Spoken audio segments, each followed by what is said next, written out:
always know where I'm headed, but I always find a way to keep going. Roll with me. Peace and welcome back to my channel. My name's Olivia, and today I want to talk about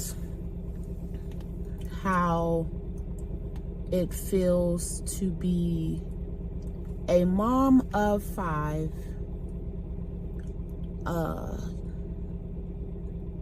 5 children who are at different stages of life. And I guess a realization I had last night, or maybe not a realization, but an aha moment. So this weekend I had 4 of my 5 hanging out, and for a while I would get frustrated because I was trying to figure out how to best show up for all of them,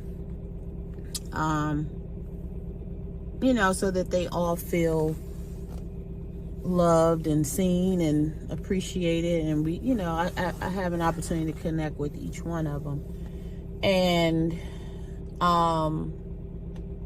I have a 5-year-old, a 11-year-old, 13 and 15, 2 boys, 2 girls. My oldest is 20, but she wasn't here this weekend. So normally when I have all the kids, I'm anxious, frazzled, just trying to do it all, do the most, and do things in the same way that I would when they were younger. So cooking big meals and doing grocery store hauls, and this weekend I just chose to do a little bit different because I'm realizing that they all have different needs, and they're all different, right? So just to give you an example, when my boys come visit, they eat. They're looking for home cooked everything, eggs and sausage and pancakes and waffles and butter and syrup, and my 15-year-old, she's like, yeah, I'm not hungry. She might eat kale later in the day. And Journey wants whatever mommy's eating, or cereal or pancakes that she wants to make by herself. So I had to adjust my routine. I had to adjust my expectations, and not feel bad about it, right? Because as your children grow, or as life progresses, the only thing constant is change, right? And you have to take some steps back and think about not how it should be or how it used to be, but how it is, right?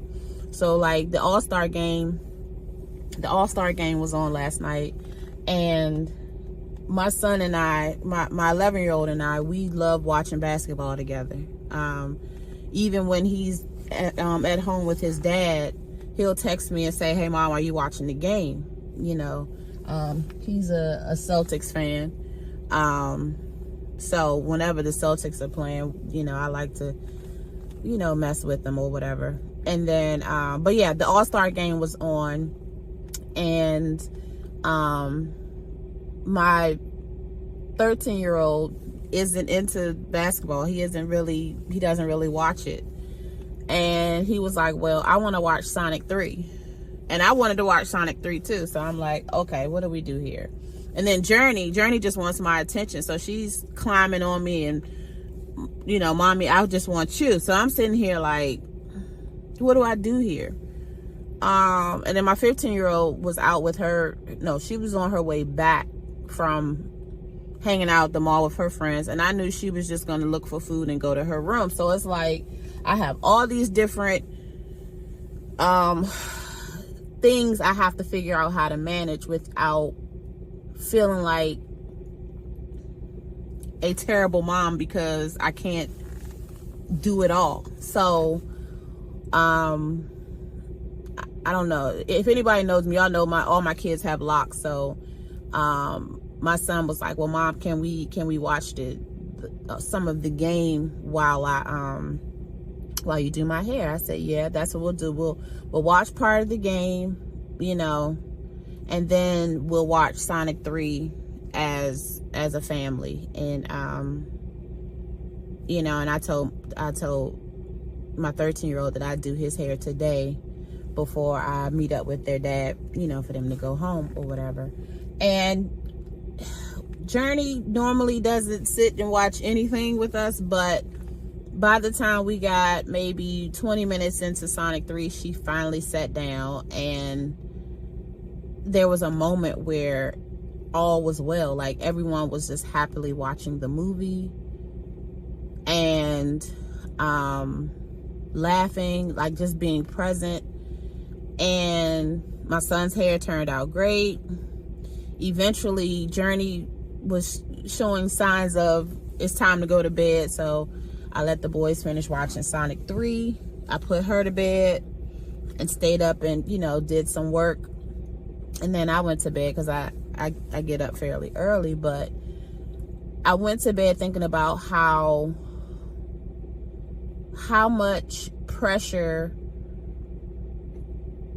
I'm speaking personally. I can't speak for anybody else, but how much pressure I used to put on myself to be the perfect mom, to get it right, to be all the things that I thought I needed to be for my kids. And now I'm learning how to be patient and be present and pay attention to the fact that they are changing. They are growing older, and as they grow older, their needs will change. Like, I don't care what they say today. I'm fixing breakfast for everybody before they go, because a part of me enjoys, you know, I still enjoy cooking for them and having those meals together, even if they complain a little bit or they want to be more independent. But yeah, I just went to bed feeling grateful because I'm no longer feeling that pressure, that overwhelm, that anxiety. Like, all we can do is do our best, right? And learn how to breathe through it, stay as calm as you can. Like, it's so many lessons in it, but I just wanted to get up and share that because I am extremely grateful for the moment of a moment, you know, for the moment to be able to be present and reflect with them and realize that I cannot force things to go back to how they were. I can't force my kids to be my little babies anymore. They're still my babies. They just have different needs. And, you know, I pray that the boys go home feeling good about, you know, the short weekend. Usually, you know, we have more time, but we're still adjusting to a new schedule or trying to get on a schedule. But I hope that they go home feeling loved and seen and appreciated. And yeah, that's it. That's all I have. I just wanted to share the lesson with you all. Because honestly, being a mom of 5 is still an adventure, but the more I accept that there is no handbook, there is no right or wrong way, you know what I'm saying? The better and better it gets, the more fulfilling it gets. So yeah, that's all I have. Thanks for rolling with me. And as always, if you have any questions, comments, feedback, go ahead and drop it in the comments below. And feel free to subscribe, share with a friend, like the video, all the things. I am off to go walk in this 31 degrees of cold. And I pray that you all have an amazing day. I love you all. Until next time. Peace.